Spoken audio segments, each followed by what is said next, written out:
Welcome to Celestial Insights, a weekly podcast that brings the stars down to earth. I'm your host, astrologer, coach, and intuitive Celeste Brooks. My purpose is to provide practical, unique, and insightful guidance to help you navigate the energies of the week like a boss.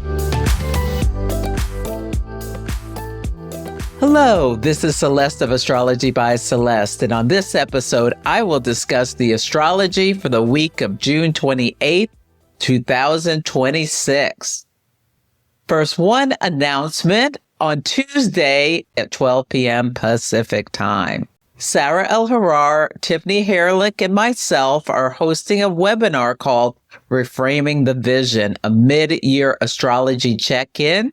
We're going to do something new this time, and we will select a few audience participants to share their chart information, and a few people will get perspectives from 3 different astrologers on their charts. And we're going to be talking about the astrology of what's coming up for the rest of the year. You can join us at the link in the show notes or go to astrologybyceleste.com. If you can't make it live, you'll get the recording. The theme of this week is the King's Speech, and there are 3 big things I want you to think about as you navigate this week. The first is that Mars will transit the sign of Gemini from June 28th through August 11th. Mars is the planet of action, conflict, drive, heat, and assertion. Before it leaves Taurus, it makes a sextile to Jupiter at 29 degrees of Cancer. So both Mars and Jupiter at 29 degrees. Mars in Taurus is in the sign of its detriment. Jupiter in Cancer is in the sign of its exaltation.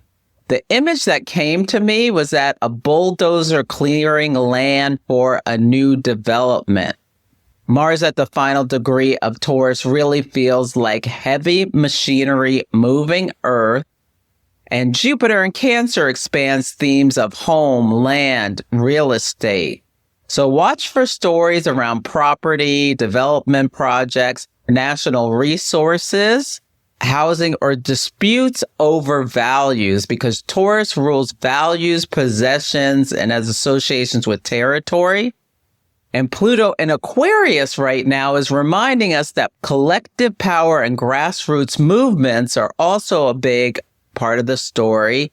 And we're talking about who gets access to resources. Notice what's going on in Albania, where the people there are fighting against the Kushners and their leader for giving them their land. As soon as Mars enters Gemini, it applies to Uranus. This is a major shift. Mars moves from a slow sign to a fast, mutable sign. Moves from the land to the air. Mars and Uranus together are volatile, disruptive, and highly unpredictable. Mars rules weapons, conflict, and force.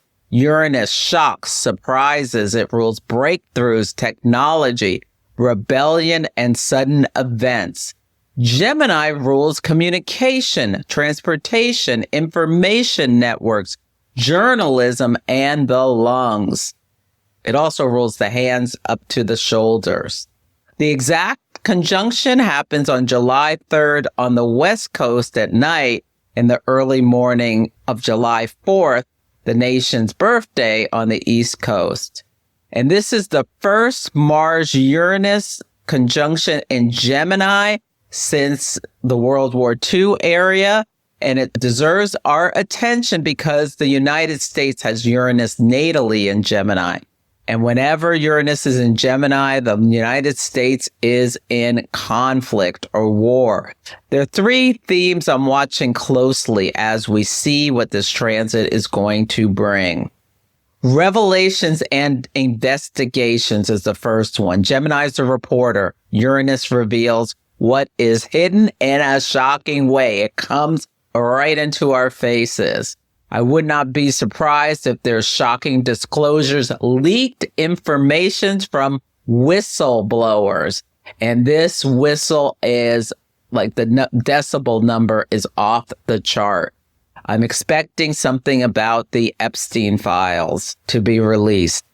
The first time Uranus entered Gemini last July 7th was when Pam Bondi put out a letter about there's nothing to see here about Jeffrey didn't have any list, and that caused shockwaves through the MAGAverse. I think something else is going to be revealed. This combination often coincides with information that arrives suddenly and the conversation changes overnight, and this is all we're talking about. The second thing I'm looking at is political shocks and security stories. There could be sudden disruptions, security issues, or cyber events. Uranus rules elections. It also has associations with assassinations.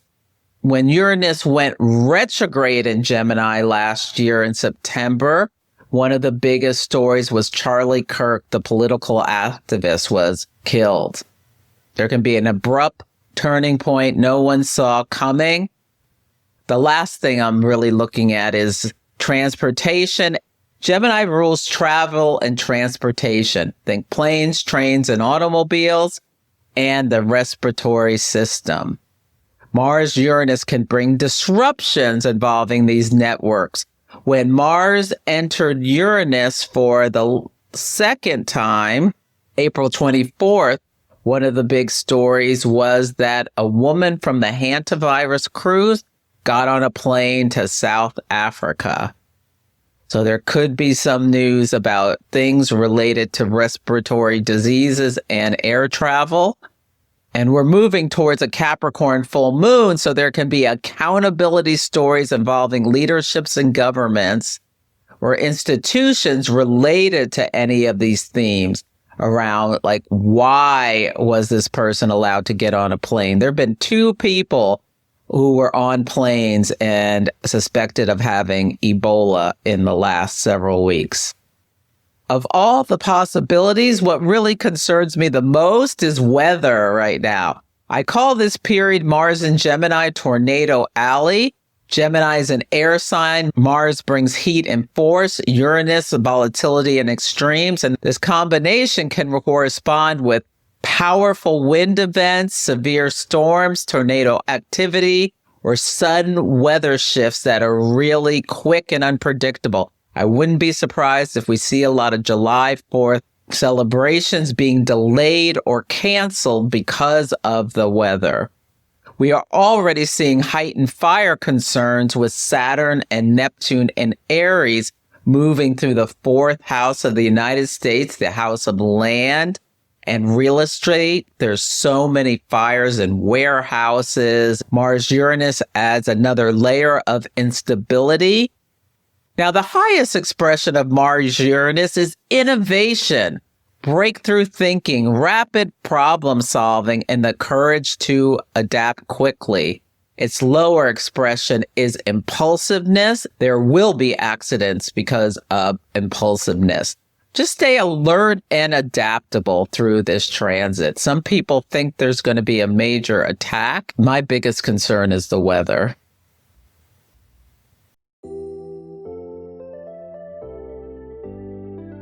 The Birthdate Company makes amazing products, and I am a proud affiliate. I especially love the Birthdate book. It's a fully personalized, beautiful, and unique reading of your birth chart with over 70 pages of detailed horoscope analysis. It is such high quality. I absolutely love it. They also make amazing birthdate candles. You can get it for yourself or as a gift for someone else. So check out the store and use my coupon code Celeste10 for a 10% discount. Go to bit.ly/3PW3NFM. You can find that in the link in the show notes. Enjoy.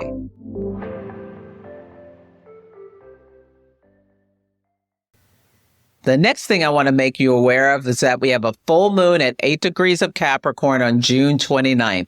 Capricorn is cardinal earth. Maturity, discipline, mastery, commitment, responsibility, ambition, resilience. These are Capricorn words you can be thinking about. Also, structure, boundaries, achievement, professionalism, and legacy. A full moon is the culmination of the lunar cycle. It brings visibility, revelation, and accountability. Things seated at the Gemini moon 2 weeks ago are now reaching a turning point. Gemini is the reporter. Capricorn is government, institutions, authority, and leadership. I'm expecting some kind of major report, investigation, disclosure, or headline involving these topics. The full moon falls on the fixed star Phasces, which is one of the most notorious fixed stars associated with intense focus, sometimes to the point of blindness. It has been linked to poor eyesight, not just literally, but metaphorically. And there can be an inability to see consequences clearly or a willingness to pursue an objective at all costs. The symbolism can show up as determination and courage under pressure, but also manifest as tunnel vision, extremism, or leadership becoming so focused on a goal that it loses perspective. Like what we're seeing with this war in Iran, it is jeopardizing the entire global economy as the Strait of Hormuz gets closed, unclosed, closed, unclosed. The sun in Cancer and the moon in Capricorn highlight the tension between home and government, family and authority, private life and public responsibility. Notice stories about housing, immigration, family policy, national security, and government actions affecting normal people, or conflicts between the needs of families and the priorities of institutions. There could be literal stories about people losing homes or homes being searched, raided, or housing disputes, or the government interfering in domestic matters. One of the things that really sticks out is this full moon is ruled by Saturn in Aries. The sun in Cancer reports to the moon because the moon rules Cancer, and then the moon is reporting to Saturn in Aries. So this is a profoundly Saturnian full moon. It's somber. It's serious. Saturn is associated with accountability, responsibility, and consequences. In Aries, it's a sign where it struggles to operate with patience and restraint. It's the sign of Saturn's fall. Aries wants immediate action. Saturn wants caution and long-term planning. We may see discussions about leadership failures, reckless decisions, overreach by authorities, or the consequences of acting too quickly without considering long-term effects. At this full moon, Mars in Gemini also squares the lunar node, suggesting there is something karmic about the stories coming out. One political figure I'm watching is Gavin Newsom. He's currently in his second Saturn return, and this full moon, the sun and the moon are squaring his Saturn at 8 degrees of Aries, while also lighting up his natal Capricorn moon.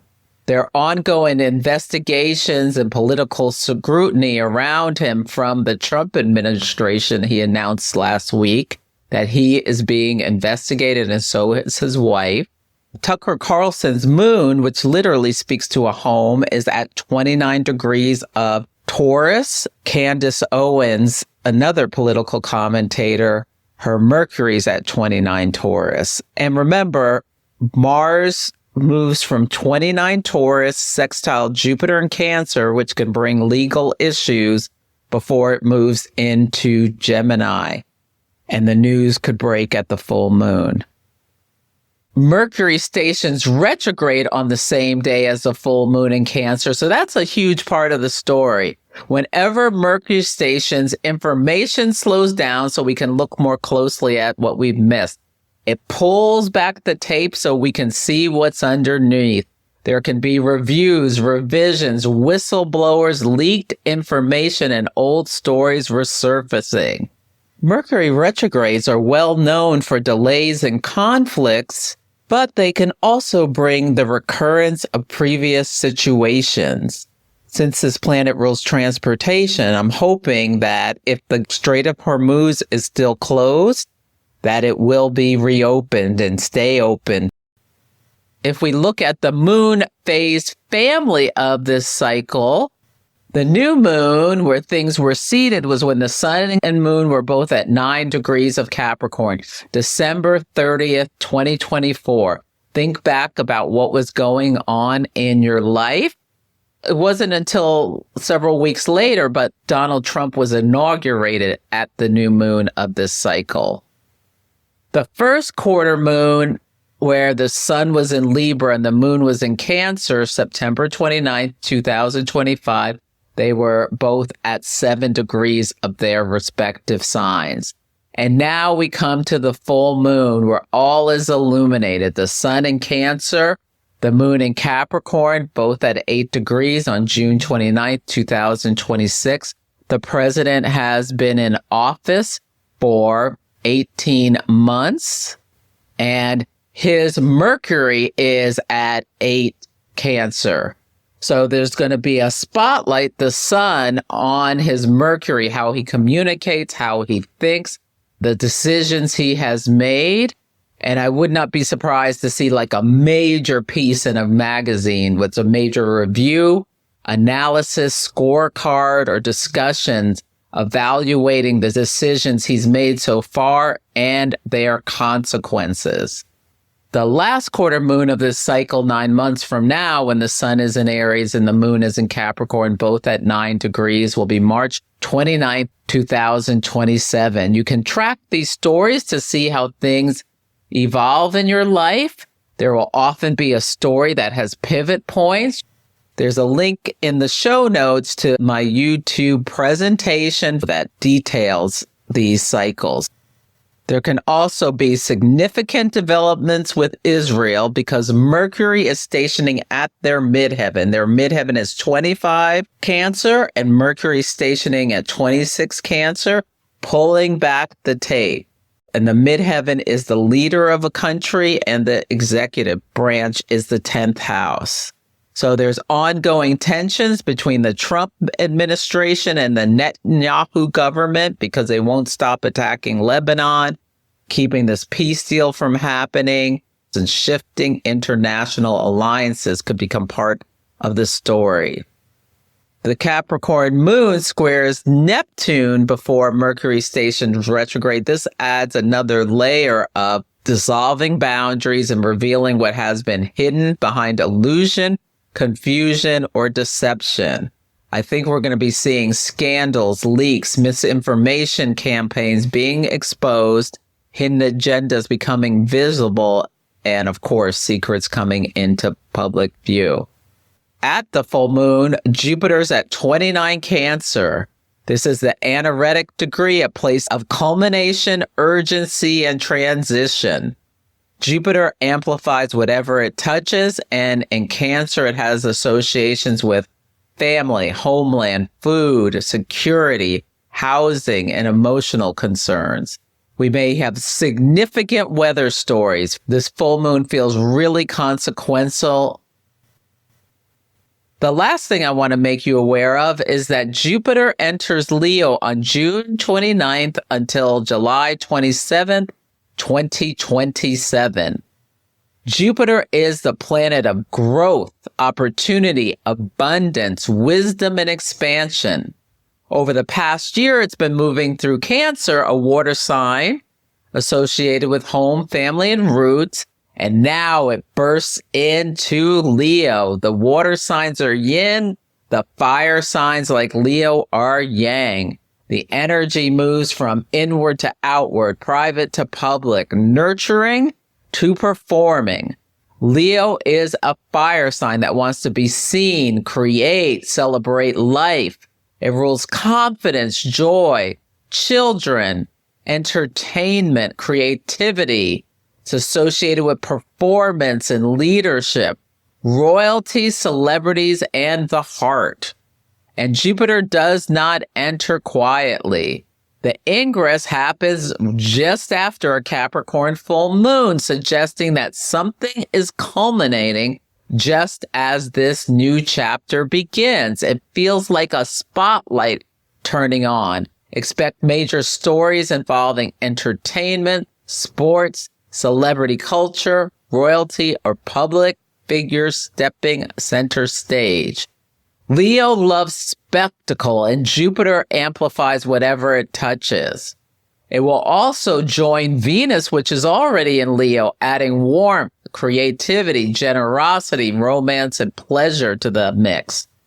After some of the heavy astrology we've been navigating, this combination offers opportunities for fun, artistic expression, and remembering what brings us joy. We've been feeling ourselves pulled towards this with the Knicks winning and the World Cup and people from all over the world connecting in a positive way. Now every transit has a shadow. Jupiter expands and Leo wants recognition.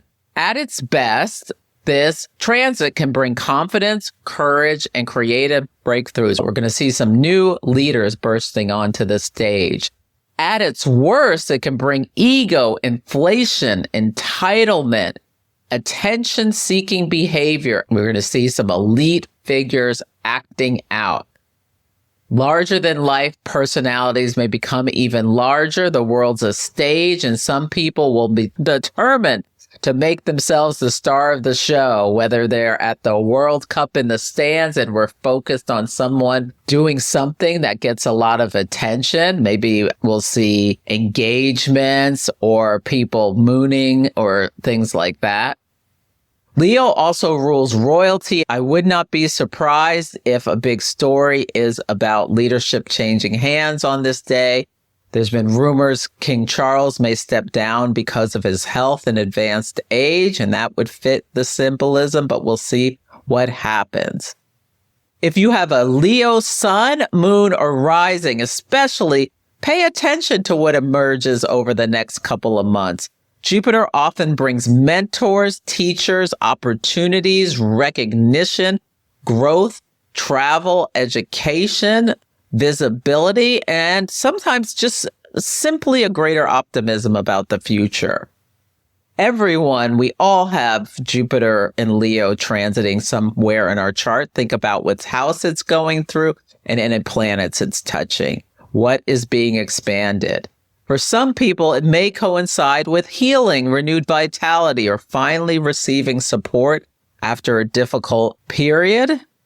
Now, Jupiter does lose dignity when it leaves Cancer, where it was exalted, and enters Leo. So we may see people literally acting undignified, disconnected from reality, or examples of excess, overconfidence. And financial markets may become more volatile as Jupiter shifts signs. Jupiter rules wealth, and Leo likes to take risks, and Jupiter can sometimes encourage speculation or overextension. And when a planet enters a sign, we notice what is going on. As soon as Jupiter enters Leo, it forms a square to Chiron and Taurus, and then it will make an opposition to Pluto and Aquarius. This is opening the chapter to a much larger story. Chiron and Taurus points to wounds about resources, money, security, values, land. Who has access to prosperity? Jupiter in Leo wants to celebrate achievement, success, and personal greatness. And Pluto in Aquarius represents collective power, social movements, and the challenges to establish hierarchy. Over the next year, we'll see growing tension between individual power and particularly elites versus collective power. Elite interests versus popular movements, those seeking recognition versus those demanding systematic change. So it will be really interesting if the protests in Albania come to a culmination and they're able to get their prime minister out of office, which large groups have been demanding. There's been 100,000 people in the streets over there. You can Google the story about the Kushners and Albania. The theme of this week is the King's Speech. This 2010 film was about King George VI. He was a reluctant monarch who had to find his voice at the moment of national crisis. His brother abdicated the throne to be with his lover. So notice if a leader, a king-like figure, celebrity, or public official gives a major speech this week. With Mercury stationing retrograde in Cancer and Mars applying to Uranus and Gemini, we also may hear recordings surface, confusing statements, shocking remarks, or speech that becomes part of the story because it's unclear, distorted, explosive, or impossible to ignore.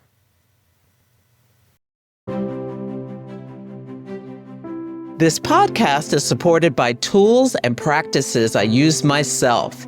One of those is Solar Fire software. Whether you're an astrology hobbyist just exploring charts, an enthusiastic student, or you have a full professional practice, Solar Fire is such a powerful companion. It doesn't just store charts, it animates them. You can move forward or backward in time and watch transits, progressions, and timing techniques unfold in real motion. I customize chart layouts, keep my client notes organized, and run reports I use all the time. It's deep enough for advanced work, but still approachable when you're learning.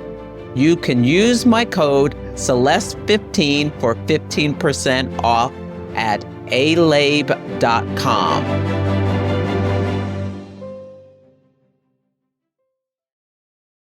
On Sunday, the word of the day is whirlwind. This is the day Mars enters Gemini at 12:28 p.m. Pacific time. Batten down the hatches, pay attention to the weather, drive defensively. On Monday, the word of the day is bluster. The moon enters the sign of Capricorn at 12:18 a.m. Pacific time, turning our attention to practical matters, and then it squares Neptune at 4 degrees of Aries. There can be something that was confusing coming to light, or deception becomes clear. Be very careful about clicking any links. Mercury will station retrograde at 26 Cancer and travel back to 16 degrees of Cancer before stationing direct on July 23rd. Mercury retrograde periods are times where we go within, review, revisit, revise, reconnect, and reflect. In Cancer, the focus is around home, family, roots, caregiving, ancestry, emotional security. You may find yourself feeling more nostalgic, old memories resurface, family matters may require immediate attention. This retrograde invites us to slow down and listen to our intuition. Consider pulling a tarot or oracle card every day. Not every answer comes through logic. Sometimes it comes through our feelings, dreams, memories. As always, with Mercury retrograde, be prepared for delays, reversals, rescheduling, miscommunications, and changing plans, technical glitches. Agreements that seem settled may be delayed or need to be renegotiated. Something you thought was moving forward could stall while additional information comes to light. Please be extra careful around children and pets and water. Do not leave them unattended even for a minute, because people don't think clearly. They forget things with Mercury is retrograde. Or in cars, Mercury rules transportation. Cancer is associated with caregiving and protection. Brief distractions could become dangerous. The Capricorn full moon is at 4:56 p.m. Pacific time. And then Mars at 0 Gemini squares the nodes at 0 Pisces North Node, 0 Virgo South Node.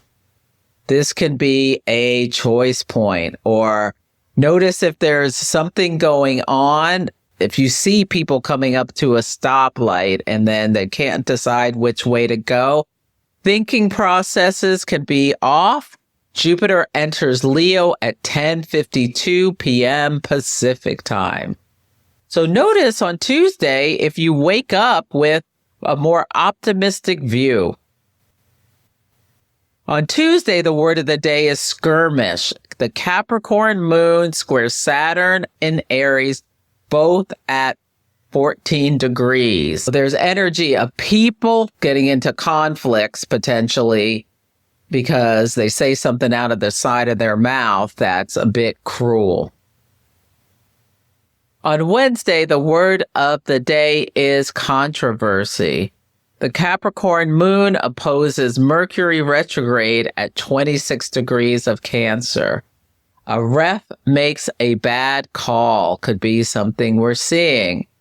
And the Aquarius Moon begins at 12:32 p.m. Pacific time, and people could get irate about it. Aquarius is the sign of groups. It's an air sign. Air communicates and connects. And the moon opposes Jupiter in Leo for the first time.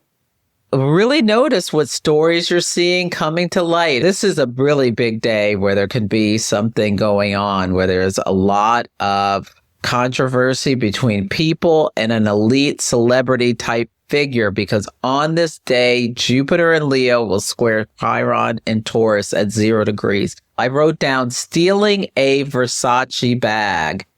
One expression of this transit could be conflicts over resources or ownership. And questions could emerge about who controls land, who benefits from wealth, who has access to opportunities, or people getting special treatment because of their status or influence could make big news. The moon is very active on this day. It opposes Jupiter, squares Chiron, and then meets Pluto.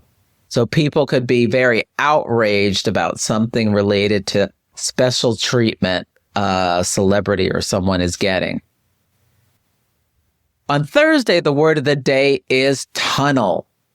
There's not much happening except the moon in Aquarius is quincunx the Cancer sun at 10 degrees, and then sextile Saturn in Aries at 14 degrees. Quincunxes move us into new situations where we have to release and let go of something. They're an irritation. There's blind spot imagery. So maybe there's some talk about tunnel vision on this day. On Friday, the word of the day is tornado. The Aquarius moon is opposite Venus and Leo at 23 degrees. I think this is the day Taylor Swift is supposed to get married in front of her fans or something like that, which fits this symbology. I don't know about getting married with Mars Uranus. And the disseminating moon begins at 5:52 p.m. Pacific time at 27 degrees of Aquarius. This is the degree of the USA natal moon in the Sibley chart. So what is being shared or disseminated to the American people? This is a day Mars and Uranus meet at 3 Gemini on the West Coast.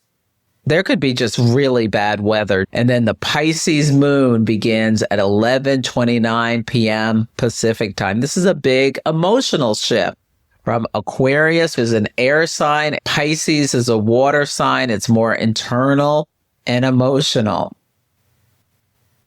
On Saturday, the word of the day is ambush.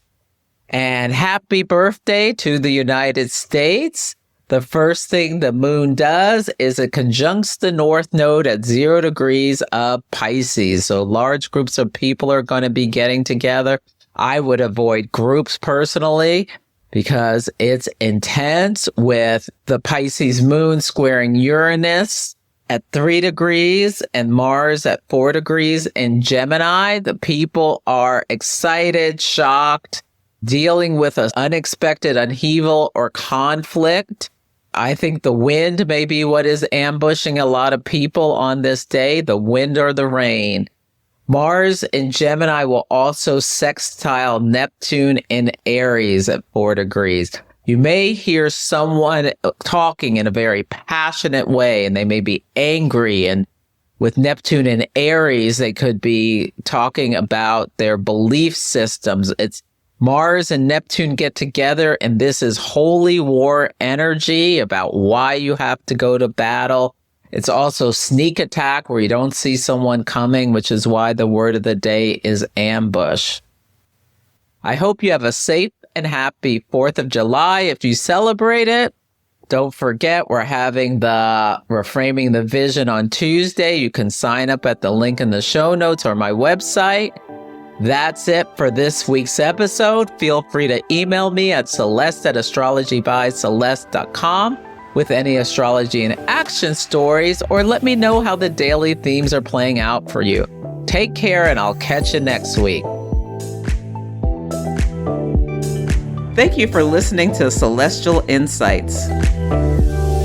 To learn more about my work, please visit my website, astrologybyceleste.com, where I offer personal readings, horary consultations, cosmic coaching, group events, and classes to help guide people to higher levels of fulfillment. You can also find me on Instagram, YouTube, TikTok, and Facebook at Astrology by Celeste. If you enjoyed Celestial Insights, please help others find the show. Follow, rate it 5 stars, or write a nice review. I would so appreciate it. I'm astrologer, coach, and intuitive Celeste Brooks, and I'll be back next week.